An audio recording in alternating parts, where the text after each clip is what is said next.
Hi, hey, hello. It's me, Rad, your greatest and best friend in the world. And I have this new series for you that I'm doing right now. Welcome to the first episode of the Rad Report. This is going to be something of a 2-week report card of the things that I thought were the best and coolest things to happen in the past 2 weeks. I think that the world needs a little bit more positivity put into it. And if I've learned anything from the new day, it is that we need the power of positivity in our lives. That's how they became 3-time champs. That's how they became the longest reigning tag champs in WWE. That is what I will be putting out for you in the form of good news. And not just news, but also things that I just think more people should get their eyes on because they're fucking dope. Now, the main thing that I want to get out of this series is that you get your eyes on some stuff that I think you should, and it'll make you say the words, "That's fucking radical." Because gotta make it all come full circle for me. That's how it works. It's good. It's good to have that kind of thing happening.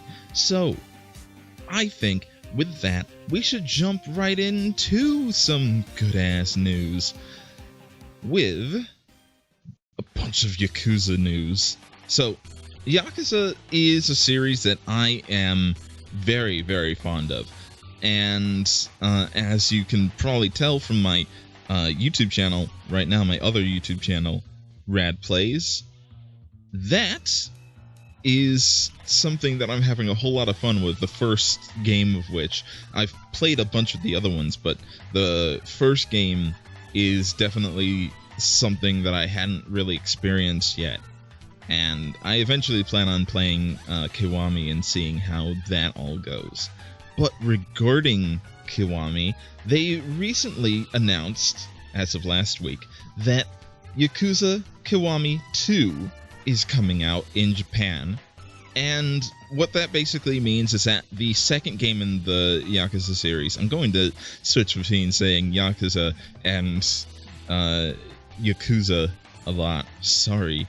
Anyways, the second game in the Yakuza series is going to be remade with new graphics, new plot elements, and basically some new stuff put in general, and the combat system being refined and updated to be closer to what you saw in like newer Yakuza games. And that's amazing. I really want to get Kiwami 1, the first one, because it looks really good. I'm having a great time with the first game, and I'd love to see how they can improve on some of the stuff that's a little janky about it, while still keeping the story up intact. That's not the only thing that they announced.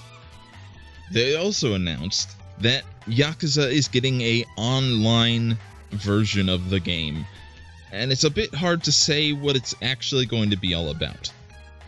They haven't gone too deep into it yet, but they did show off who the new main character for the series moving forward, not counting any other Kiwami games that they decide to do, but moving forward, we're going to have the new main character of the Yakuza series, Kazuko Ichiban.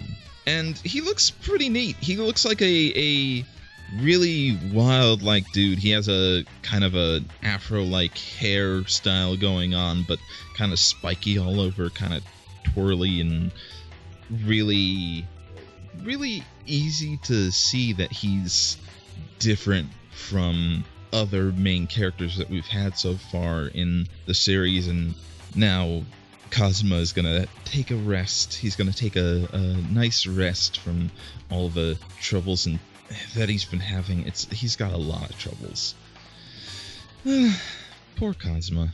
That said, there's one other thing that they announced, and it is a Fist of the North Star game for the PS4, and it's going to be in the engine of like their newer engine for the Yakuza games, and it has a somewhat similar but more over the top, obviously because it's Fist of the North Star version of the Yakuza like fighting style. The overall like fighting mechanics and everything are going to be like made to fit in more with how Fist of the North Star works, and I'm excited for that.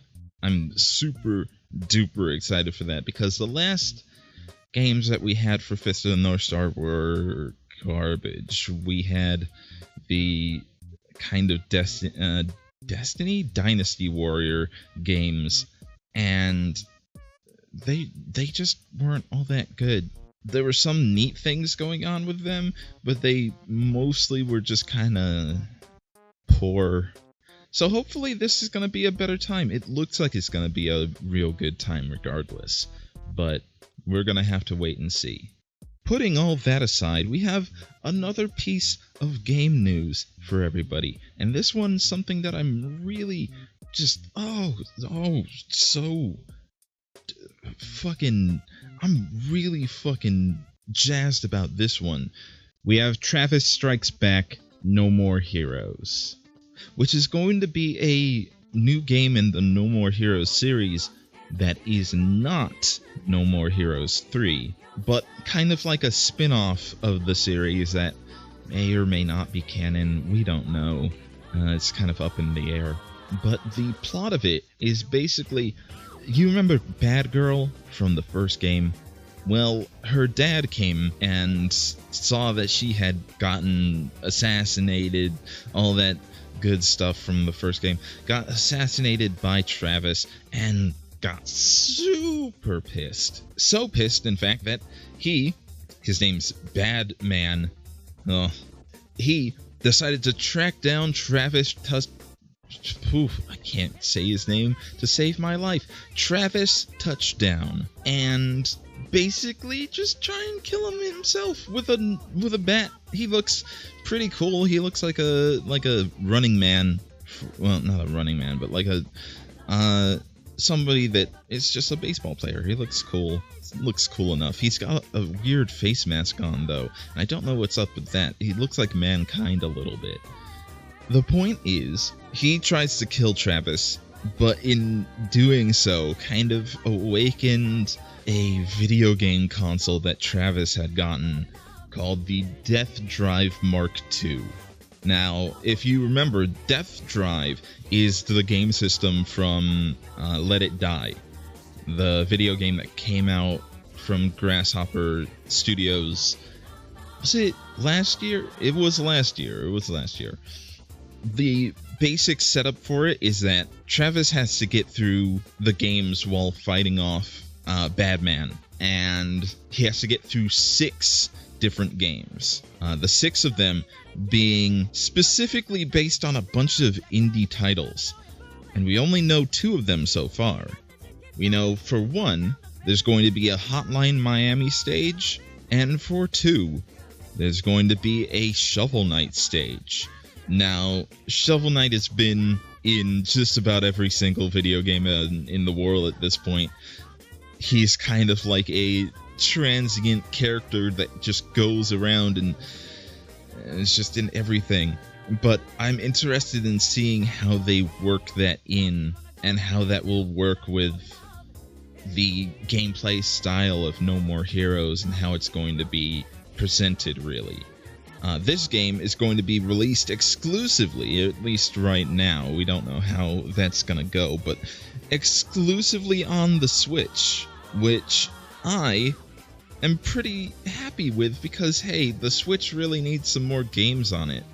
Not even like that it's super lacking in games. It's not exactly in the Wii U development cycle hell kind of thing, but it is just, it's lacking a little bit.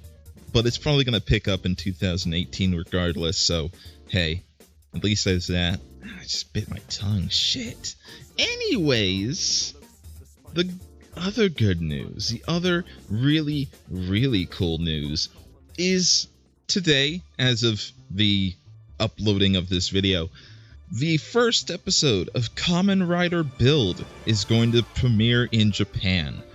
Now, Kamen Rider is something that I have a big, huge love of, and have always, not always, but for a very long time, had a big, big love of. And you'll be seeing some more Kamen Rider related stuff on this channel, trust me. And I'm just, I can't wait for it, because so many little things have been talked about with the series, and the suit designs are amazing, the monster designs are amazing, the story looks really interesting, if a little bit familiar, and I can't wait for it. I'm going to be watching the Raw episode, I'm going to be watching the subbed episode, I'm going to watch the subbed episode probably 2 times in a row, maybe more, just to lock it into place. But yeah, I cannot wait for more of this show to be out. And gladly it's going to be every week, really. So, hey, just Kamen Rider Build is going to be really good. I have a feeling it's going to be really good. I hope that it's going to be really good. Oh, Build. You're so attractive. Anyways, in a bit of personal news, in the past about a week, I've gotten 2 Bullet Club shirts, and that made me feel pretty happy. I got a Young Bucks shirt, and I got a Kenny Omega shirt, so now I am officially part of the Elite. That's how it works. And that's all I really have to say about it. Go watch wrestling, or at least watch New Japan. Maybe Ring of Honor as well. Do whatever you really need to. But I really, really suggest that you, if nothing else, check out some Kenny Omega matches, because he is probably the best wrestler in the world, right next to Okada. Who, in other news, Kazuko, I hope I can say this correctly, I'm gonna have a rough time with it. Kazuko Okada, actually I think I did a pretty good job. Kazuko Okada was named the #1 wrestler in the world by a very specific, like, wrestling publication kind of thing, that I am going to put into the video itself, because I don't remember what it is at the moment. My bad. It kind of just transitioned into this. And this is one of the first times that a New Japan wrestler, a very specifically New Japan wrestler, had been up so high, especially up in such in the #1 spot for this kind of thing. And people are losing their minds one way or another. Either people are saying that this means that New Japan is the thing now, it's what you need to be focusing on, it's what you should be watching instead of WWE. Or they're saying that, like, people don't know what they're talking about and only WWE matters, and if you're not in WWE, then you're not doing as good as you should be, or as good as you could be, and you're missing out, and you're not good enough, so you're not over there. It's wild, the kind of things that I've been seeing all over the place. But I will say that regardless of what the fandom of wrestling as a whole says, because it's usually filled with a bunch of people that don't know dicks from squat, I think that it is just really cool that Okada got the kind of recognition that he deserves for busting his ass and possibly being one of the most over, like, champions in New Japan history. It's so very cool. Fucking make it rain, my guy. You're doing great. And that's kind of all I really have to give y'all guys. There's not a whole lot left to say outside of something that I've been wanting to do for a little while now, one way or another, and that is to give some shout-outs to people that I think deserve a little bit more eyes on them. And with that, I'm going to give you guys somebody to look up on. I'm gonna try and do several different kinds of people that are doing cool and dope stuff. And this time I'm going to be talking about Gelato Frolic. And he's a artist on Tumblr, and he does a lot of Kamen Rider art and a lot of other kinds of art that is just kind of like he does a bunch of different stuff. And I've been following him for a little while now, a good while now, honestly. And every piece of art that he posts is amazing. It, like, the specific style that he goes for is so striking that it's hard to really put it into words how much I enjoy seeing more of his art on my dashboard. And I think that everybody should go check out his blog and go follow him. He's a cool-ass person. So that's basically it. I hope that you enjoyed this first episode of all of this, and if you did, hey, leave me a like, leave me a comment, tell me how you think about it, tell me things that you think I should talk about next time. And also, if you really want to support me moving forward, check out my Patreon and Ko-fi. Both of those can be found in the description, and both would help me to make more videos like this, because I'll have, like, funding and stuff to move me forward with all this. So, if you did, in fact, like this video, I hope that you have a good day. I hope that you have a good night. I hope that you have a good whenever you're listening to or watching this. Goodbye, everybody. I love you very much. Goodbye now.